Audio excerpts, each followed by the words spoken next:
Fala galera, hoje a gente vai falar de Êxodo capítulo 12. Eu sou André Maldonado e esse é o canal do JC na Veia.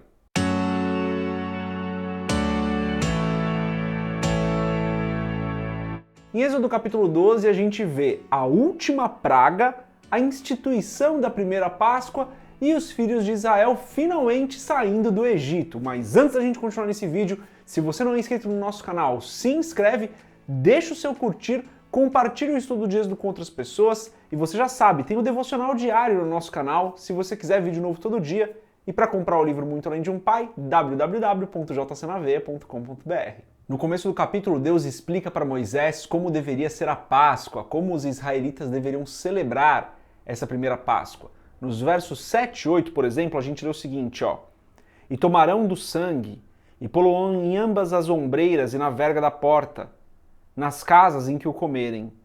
E naquela noite comerão a carne assada no fogo, com pães asmos, com ervas amargosas a comerão." Então aqui Deus explicando que o sangue do cordeiro que seria ali sacrificado para que eles pudessem comer, deveria estar nas portas deles, para que quando a última praga viesse sobre o Egito, não atingisse também a casa ou as casas, né, dos hebreus. E aqui tem vários paralelos, né, pessoal? Um cordeiro, o sangue de um cordeiro salvou-os da última praga. Assim como o sangue do nosso Cordeiro Jesus Cristo, derramado na cruz, nos livra do pecado, nos livra da escravidão no pecado.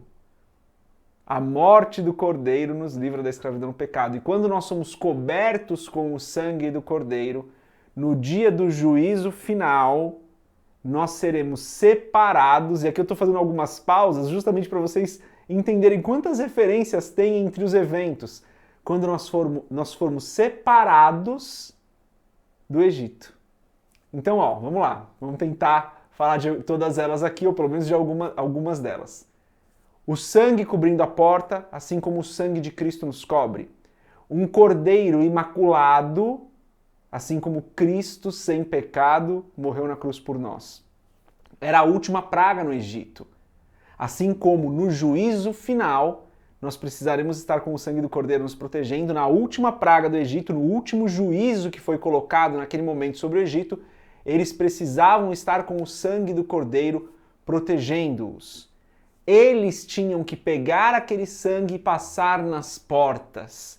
Assim como nós temos uma responsabilidade de aceitar o sangue do Cordeiro sobre as nossas vidas. Percebe quantos paralelos existem entre aquela Páscoa, aquilo que estava acontecendo e aquilo que vai acontecer conosco, ou aquilo que aconteceu na cruz conosco? Tem a ver tanto com o sacrifício de Cristo na cruz, quanto com o juízo final. Então, por isso que é tão importante a gente entender muito bem Gênesis, Êxodo, o Pentateuco num todo, expandindo até o Velho Testamento num todo, para a gente conseguir entender o que acontece no Novo Testamento. Estudar o Velho Testamento é imprescindível para a gente compreender aquilo que acontece depois. Deus também fala sobre a recorrência dessa festa, né, da Páscoa, de como eles deveriam fazer isso, de como eles deveriam passar isso de pais para filhos, mas eu vou deixar para falar sobre isso no próximo capítulo, no capítulo 13, porque daí sim a gente vê o povo realmente, Moisés passando para o povo como a Páscoa deveria ser celebrada. Lá no blog eu deixei um pouco mais de detalhes sobre isso, mesmo aqui no capítulo 12, mas aqui no estúdio em vídeo eu vou fazer no próximo capítulo. Daí nos versos 29 e 30 vem realmente a última praga, né? A morte dos primogênitos acontece, está escrito assim, ó: "E aconteceu à meia-noite que o Senhor feriu todos os primogênitos na terra do Egito, desde o primogênito de Faraó, que se sentava em seu trono, até o primogênito do cativo que estava no cárcere, e todos os primogênitos dos animais.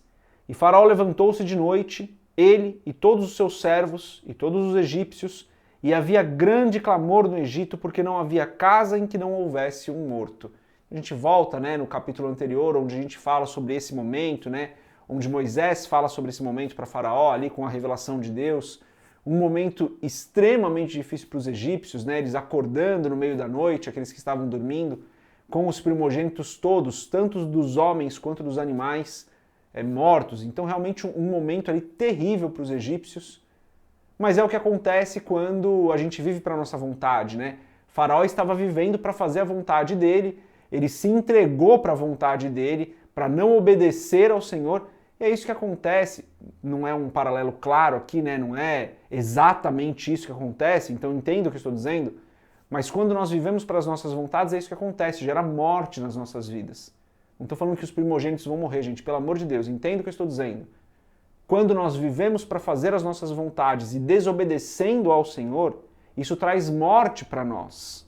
De uma certa forma, existe um paralelo aqui, onde Faraó foi vivendo para as vontades dele, sem obedecer ao Senhor, e isso chegou num ponto tão absurdo onde todos os primogênitos da terra que ele governava morreram.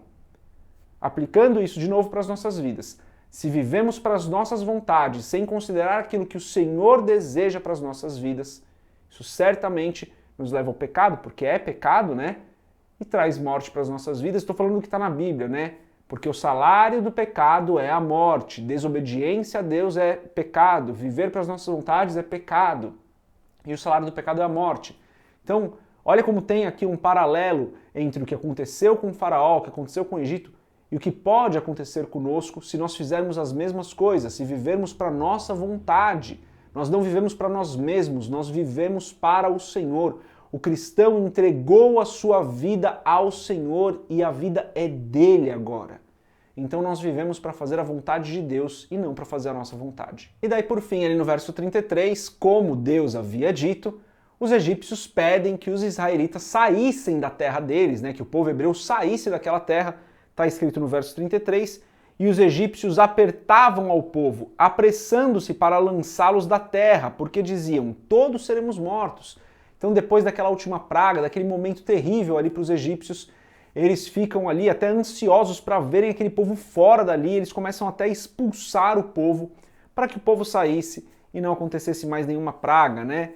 Então, aqui é um capítulo, galera, onde realmente vem esse peso da última praga para o povo do Egito, um momento muito difícil para eles, fruto daquilo que eles plantaram, que Faraó plantou ao longo do tempo, assim como pode acontecer com as pessoas, né, como vai acontecer com algumas pessoas que viveram a vida delas para elas mesmas no dia do juízo. Bom, falamos então da Páscoa, falamos da última praga, falamos aí deles saindo do Egito. O próximo capítulo é um complemento desse, a gente vai ver muito mais sobre a Páscoa.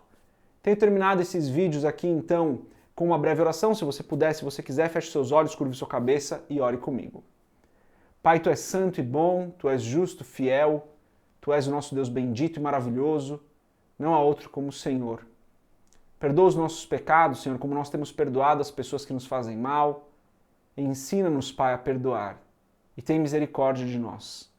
Eu te agradeço pela Tua graça, pelo Teu amor, te agradeço por tudo aquilo que nós aprendemos com a Tua palavra. Te agradeço porque o Senhor tem falado conosco. Ensina-nos, Pai, que a nossa vida é para o Senhor e não é para nós mesmos. Ensina-nos a viver a vida não pensando em nós, mas pensando em Ti, refletindo sobre o que é que o Senhor deseja que nós façamos. Abençoa-nos, guarda, protege-nos, livre-nos do mal. É o que eu peço em nome de Jesus. E se você concorda com essa oração, você diz amém. Galera, é isso. Próximo capítulo, capítulo 13. Deus abençoe a sua vida. Paz.